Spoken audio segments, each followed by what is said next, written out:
141은 마무리하면서 제가 한 말씀만 좀 따로 드리겠습니다. 어제 자유를 향한 여정에 한국 교회가 있었다, 이런 칼럼을 제가 했는데요.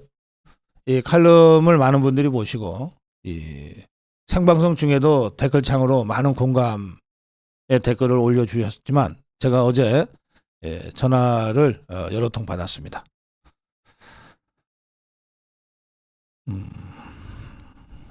제가 받은 전화 중에는 고 박사의 칼럼이 죄송합니다. 고 박사의 칼럼이 일종의 성역을 깼다, 이런 말씀이 있었는데, 무슨 뜻이냐면, 뭐 정광훈 목사 얘기를 하거나 뭐 이 자유통일당 얘기를 하거나 뭘 하면 상대방이 그냥 불쑥 내뱉는 소리가, 아니 목사가 무슨 정치를 해, 라는 거예요. 근데 거기서 말문이 탁 막힌다는 거예요. 예, 그래서 근데 바로 그런 편견, 그런 사회적 정책 편견을 어제 고 박사가 칼럼에서 그걸 완전히 깨버렸다. 좀 더 널리 알려야 되겠다. 뭐 이런 말씀들을 몇 분이 하셨어요.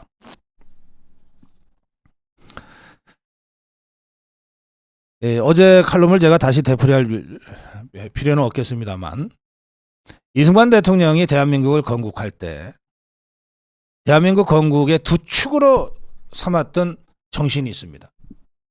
그게 하나가 대한민국 헌법에서 선언하고 있는 자유민주주의라는 이념입니다. 또 하나가 뭐냐면 기독교 입국론이라고 하는 신념이에요. 이승만 대통령에게는 기독교와 자유민주주의는 동전의 양면과 같은 것이었던 것 같습니다.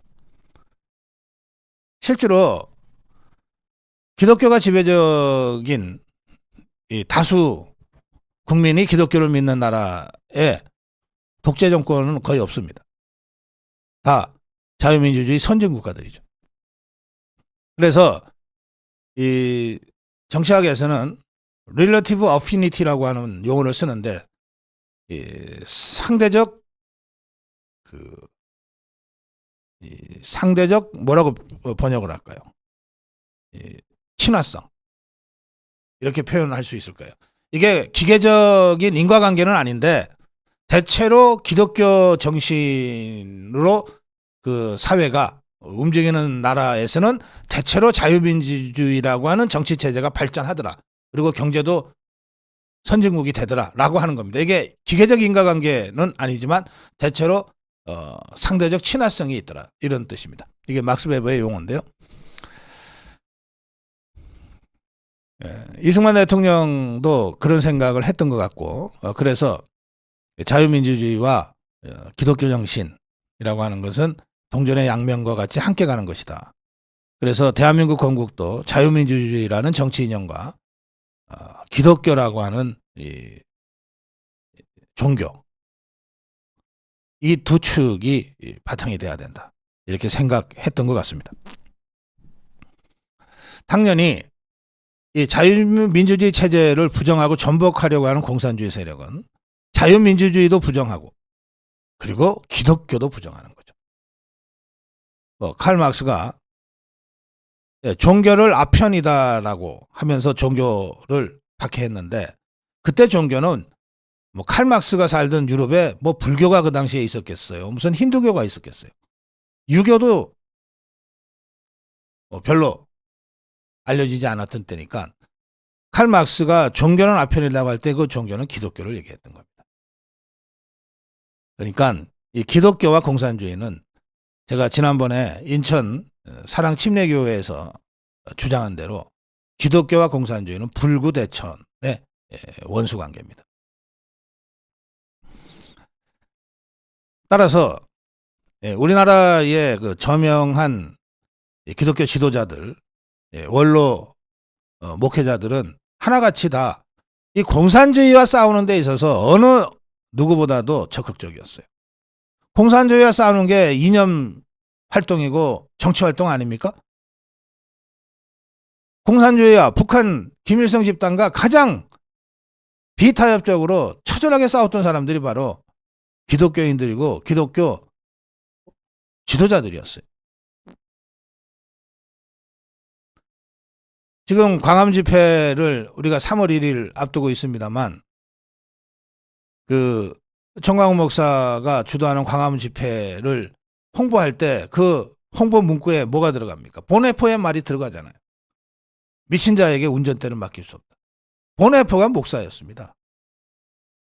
그런데 히틀러 독재로 전 세계가 위험에 빠지게 되자 목회자인 본헤퍼가 히틀러 암살을 기도하다가 잡혀서 사형당하는 거예요. 평생 사랑을 실천한 목회자가 히틀러 암살을 주도하는 겁니다.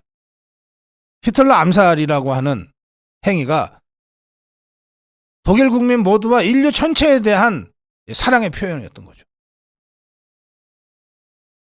그런 보네포한테 목사가 무슨 이라고 하는 말을 감히 할 수 있습니까?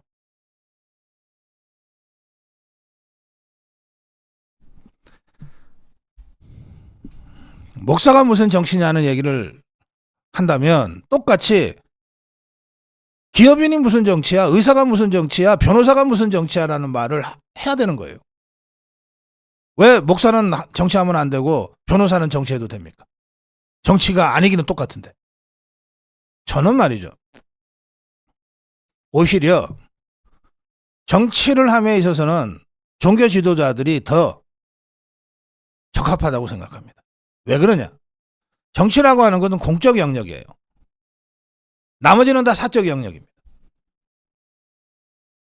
그런데 기업이나 무슨 변호사나 뭐나 다 사적으로 자기 이해관계에 따라서 살다가 정치라는 공적 영역으로 들어오게 되는 건데 상대적으로 이 공적 영역에서 공적 윤리를 내면화하는 것은 성직자들, 종교 지도자들이 훨씬 더 그게 쉬울 거예요. 왜? 비록 민간 영역이기는 하지만 종교 영역에서 종교 지도자로 성직자로 평생 보낸 분들은 민간 영역이지만 공적 윤리가 내면화되어 있는 분들이 더 많이 있을 것이기 때문에 그래요. 그래서 가장 그 잘못된 또 아주 악의적인 편견이 목사가 무슨 정치야 라고 하는 겁니다. 저는 오히려 역설적으로 이렇게 얘기하고 싶어요. 목사가 정치해야지 누가 정치해?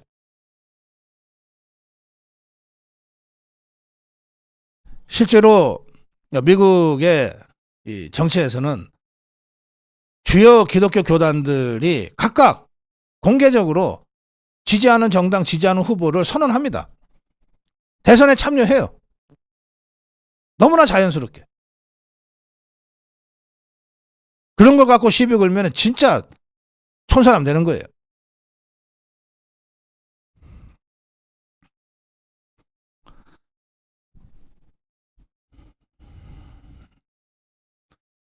종교는 아편이다 그러면서 종교를 탄압하는데 거침이 없었던 저 종북주사파도 필요하면 종교의 외피를 뒤집었습니다. 보세요. KNCC, 정의구현 사재단, 대불련, 종북주사파들이 오히려 종교를 적극적으로 악용하고 있어요. 그 과정에서 함세웅이니 송기인이니 김상근이니 이른바 종교 지도자들이 종북주사파의 숙주노릇을 종교주사파의 배후에 앉아서 원탁회의에서 자작 노릇을 하는데 아무도 그 문제를 가지고 시비를 걸진 않아요. 근데 왜 유독 우리 자유우파 진영에서 활동하는 종교 지도자들, 예컨대 임명진 목사가 무슨 정치냐는 소리를 얼마나 많이 들었겠어요.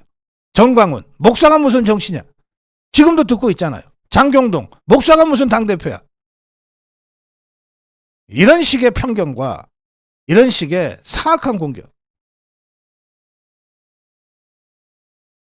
이것을 우리가 넘어서야 됩니다. 다른 이유로 정광훈 목사에 대해서 비판할 수 있고 장경동 목사와 자유통일당에 대해서 다른 이유로 반대 의견을 가질 수는 있으나 종교인이니까 목사니까 안 돼. 이거는 말이 안 되는 것이다.